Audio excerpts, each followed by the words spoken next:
Okay, it's a new day. The sun is actually coming out a little bit. It is a Thursday, and I hope it's a good one for you. The ice is melting for those of you in central Oklahoma, and I'm glad to see it go. Maybe we'll all get power back sometime in the near future. Hey, in the meantime, come on into my little world. It's warm here, at least for a moment or two. Come on in. I was thinking about mistakes are going to happen. Bad choices are going to be made. Sometimes we're just going to do the dumbest things. It just happens. There's the Bible story about the fellow by the name of Judas. Most people that have read the Bible know his name. We typically don't name our kids Judas. We may shorten it and just call him Jude. I've got a nephew by that name, a great nephew by that name. He's a good kid. Love him. But that's not the same thing. We just don't want to name him Judas Iscariot because Judas had some serious issues. What stands out in my mind when I think about Judas is that he just didn't want to own up to his mistakes. I think one of the greatest pieces of advice that you can give to somebody is, of course, encourage them not to make mistakes, but to remind them when you do make a mistake, own up to it. When you make a bad choice, own up to it. When you do something rotten, own up to it. Judas just couldn't do it, it seems.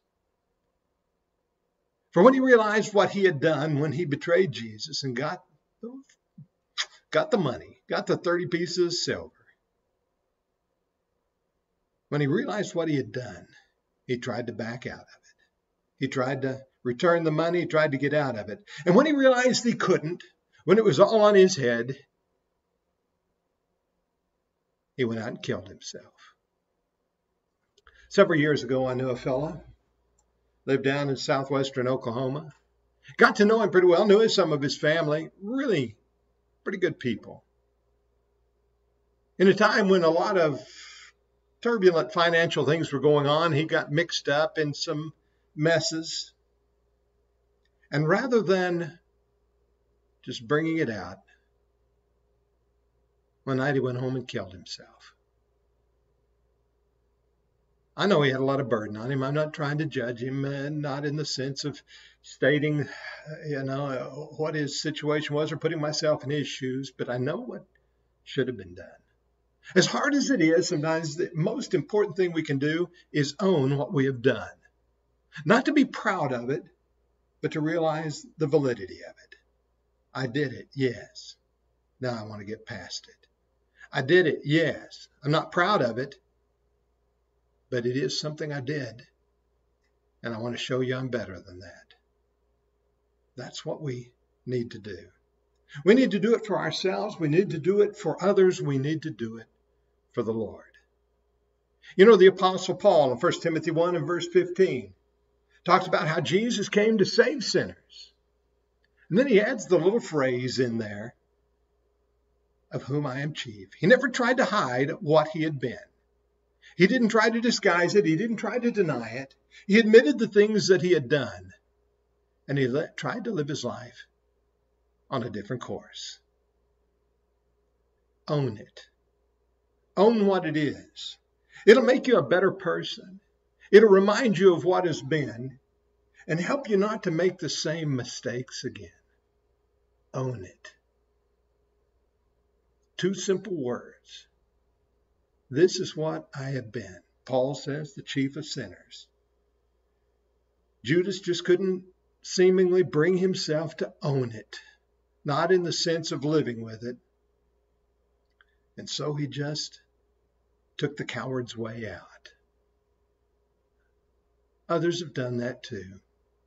And again, I'm not in their shoes. And I know it's got to be one of the hardest things in the world you're ever going to do.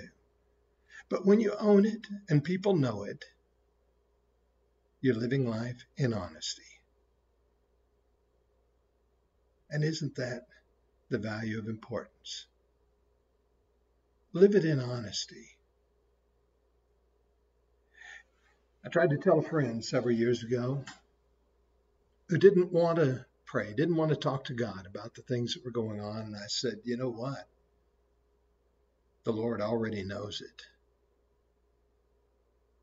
it. Own it. Wasn't long before our first child was born. Went to meet my folks, my wife and I did. We're going out to lunch. My wife wasn't feeling well. Even before we got out to lunch, she was sick at her stomach. Got out to lunch and sat down with my folks. And I said, I just want to tell you something. My mother looked at us and said, I wondered when you were going to tell us. She already knew. That's just the way it is. Don't be afraid to own it. I know telling people about a baby that comes in exciting and a good thing. And some things we'd rather hide. And there are things you don't need to tell anybody else necessarily. Let it be between you and God. But there are things, just own it. Live with it. And you know what? People will help you get past it. It's probably the dishonesty that stands in the way. Be what you are. And you'll find a better course when you're trying to move in the other direction. Judas couldn't do it. Paul did it. You and I can do it. Hey, it's a great Thursday. The ice is going away. It's a great day to start something new. Own it, and own it well. Hey, I look forward to sharing some more things with you in the future, but I'm really glad you're with me today. We'll see you soon.